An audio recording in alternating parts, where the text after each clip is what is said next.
Salut tout le monde, ici Bérubé. Aujourd'hui, je vais vous expliquer comment réaliser une œuvre pré-tracée comme celle-là, étape par étape.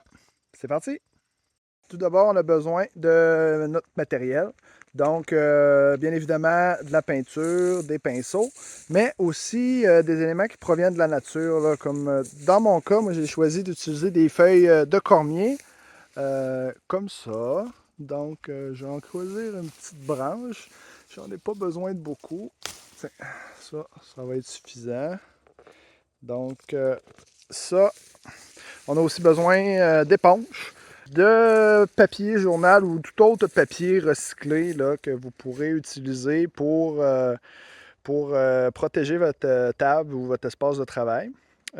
Puis, quoi d'autre? Quoi d'autre? Peut-être un petit peu de ruban marqueur, là, ça pourrait être utile au besoin, puis un exacto, mais c'est pas absolument obligatoire, là. Le plus important, c'est vraiment les pinceaux qui sont adaptés au travail qu'on va faire, de bonne dimension, les palettes de peinture qu'on souhaite avoir, et nos feuilles, fleurs ou autres à notre convenance.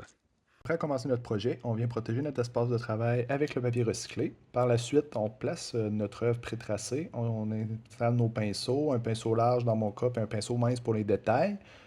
Après ça, on peut installer la peinture directement sur les feuilles, là, pas besoin d'une palette particulière là, en bois ou quoi que ce soit. Là. Un petit pot de peinture aussi pour essuyer nos pinceaux au besoin. Par la suite, on sélectionne, on prend nos éponges, puis on applique un peu de peinture à la fois pour commencer la couche de fond. Donc, le travail va se faire par couches successives. Donc, là, dans mon cas, la première couche, là, c'est la couche de turquoise. L'important, c'est de vraiment pas trop imbiber l'éponge là, pour pouvoir garder un contrôle là, sur l'application. Puis pas trop en mettre là, pour pas que ça prenne trop de temps à sécher, là, puis que ça crée là, ça vienne cacher aussi là, les motifs qui sont pré-gravés. Par la suite, là, j'ai appliqué les feuilles d'arbre pour pouvoir créer dans le fond, je viens me servir là, de faire des motifs en négatif là, pour commencer. C'est ça que j'ai choisi.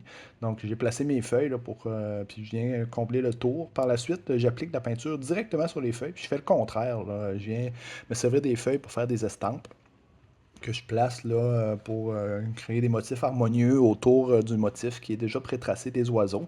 J'ai choisi ces formes de feuilles-là, là, dans mon cas, parce que je trouve que ça évoque des ailes d'oiseaux. Donc, j'ai choisi une palette qui était brune, là, puis turquoise. Là. Je trouvais que c'était quand même intéressant.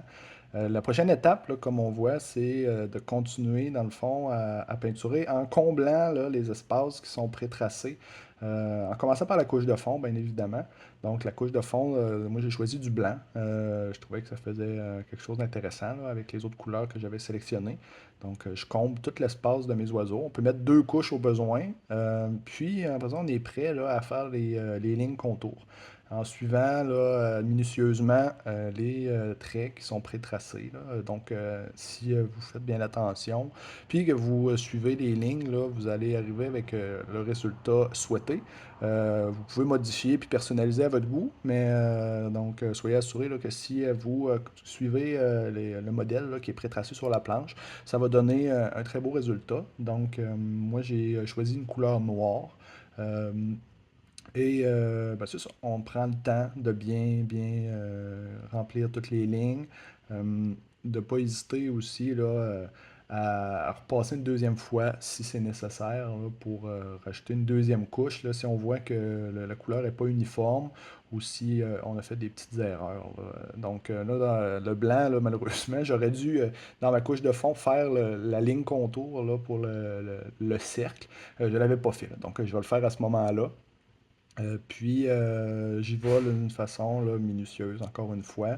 On suit les lignes guides qui sont là, déjà tracées dans le bois.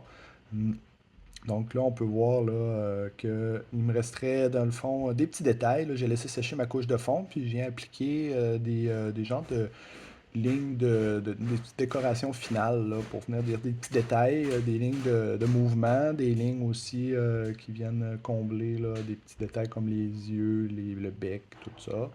Donc, je le fais avec un pinceau à pointe fine. Euh, Puis, je vais finaliser mon projet là, en reprenant quelques feuilles pour venir faire créer des effets de profondeur là, en rajoutant des petits détails là, de finition par-dessus le rond là, que j'ai créé.